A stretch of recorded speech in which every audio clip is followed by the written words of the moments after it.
Assalamualaikum warahmatullahi wabarakatuh. Perkenalkan nama saya Adam Muzafa dari kelas PJ IFN 31 dengan NIM 220401101206. Di sini saya akan mencoba mempresentasikan hasil ujian akhir semester saya untuk menjawab dari soal-soal yang diberikan.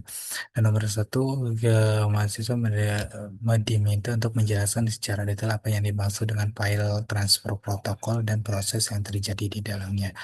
Nah, dari penjelasannya itu merupakan eh, file transfer protokol, yaitu aplikasi berbasis TCP yang digunakan untuk mengunggah atau mengunduh atau upload dan download file antar komputer dengan model client server. Server FTP dijalankan oleh sebuah FTP daemon yang selalu menunggu permintaan dari klien. FTP bekerja menggunakan dua koneksi, yaitu control connection, yaitu digunakan untuk mengirim perintah atau komen dari klien server berjalan melalui TCP port 21, digunakan selama proses login, autentikasi, dan pengiriman perintah seperti list, get, path, dan quit. Terus yang kedua yaitu data connection, digunakan untuk mentransfer isi file atau daftar directory, umumnya menggunakan TCP port 20 pada mode aktif dan port dinamis dalam mode pasif. Proses kerja pada gambar yang diberikan yaitu FTP klien membuka koneksi ke FTP server melalui port 21. Server meminta username dan password. Setelah autentikasi berhasil, server memberikan hak akses kepada pengguna. Ketika pengguna melakukan upload atau download, FTP membuat data connection untuk proses transfer data. Terus yang berikutnya itu setelah transfer selesai, data connection ditutup, sedangkan control connection tetap aktif hingga pengguna keluar dari sistem. Terus yang terakhir, ketika pengguna mengirim perintah quit, seluruh koneksi ditutup dan sesi FTP berakhir.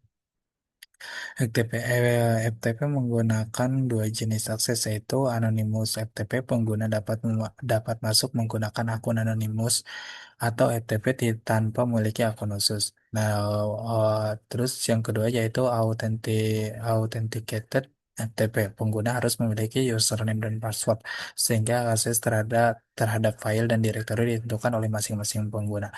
Terus yang kedua yaitu menjelaskan perbedaan antara web server dan Apache web server. Web server merupakan program yang berjalan pada komputer host yang menyediakan layanan website server dengan menerima permintaan dari browser menggunakan protokol HTTP, kemudian mengirimkan objek. Sedangkan pada Apache web server yaitu merupakan salah satu implementasi web server yang paling banyak di dunia, terutama pada Linux, sehingga karena memiliki performa yang baik, stabil, kayak fitur bersifat modular, mudah dikembangkan dan mendukung berbagai sistem seperti Linux, Unix, BSD, maupun Windows. Perbedaan dari kedua sistem yaitu web server merupakan konsep atau perangkat lunak yang menyediakan web, sedangkan Apache Server salah satu produk web server yang dikembangkan oleh Apache Software Foundation. Terus yang kedua yaitu web server bertugas menerima request HTTP, sedangkan Apache Web Server menyediakan fitur seperti URL routing, virtual hosting, XML support, dan lain-lain. Terus yang ketiga yaitu jelaskan apa yang dimaksud dengan shell. Nah, shell yaitu program yang berfungsi sebagai command language interpreter atau yaitu penerjemah perintah dari pengguna menjadi instruksi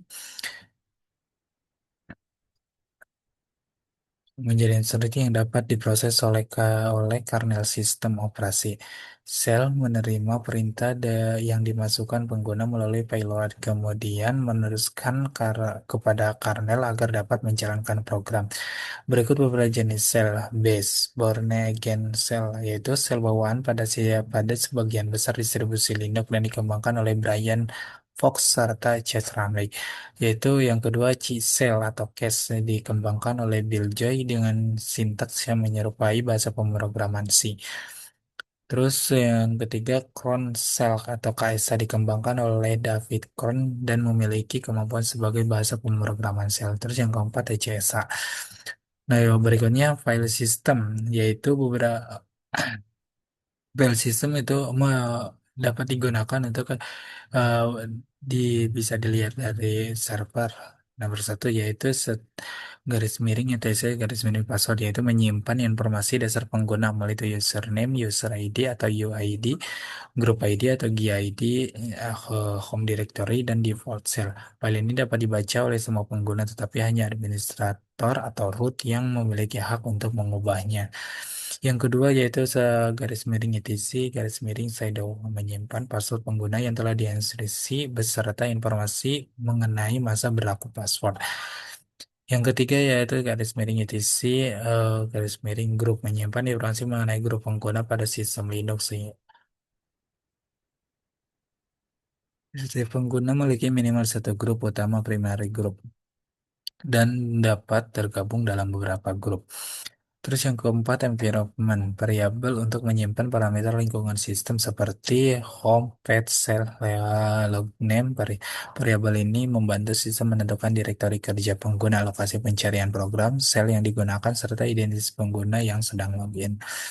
Terus berikutnya itu DACX atau Disability Action Communication for X merupakan kelompok yang dibentuk untuk mengembangkan solusi aksesibilitas pada X Windows System sehingga sistem operasi Linux dapat digunakan oleh penyandang disabilitas.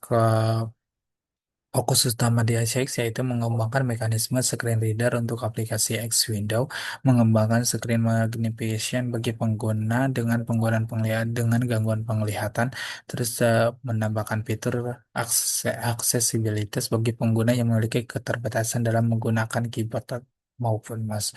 Kesimpulannya itu ya berfungsi sebagai penerjemah perintah pengguna kepada kernel. File system yang digunakan untuk mengelola informasi pengguna, grup, dan password pada sistem Linux. Sedangkan DHCX yaitu dikembangkan untuk meningkatkan aksesibilitas Windows System bagi penyandang disabilitas. Sekian dari presentasi dari saya. Wassalamualaikum warahmatullahi wabarakatuh.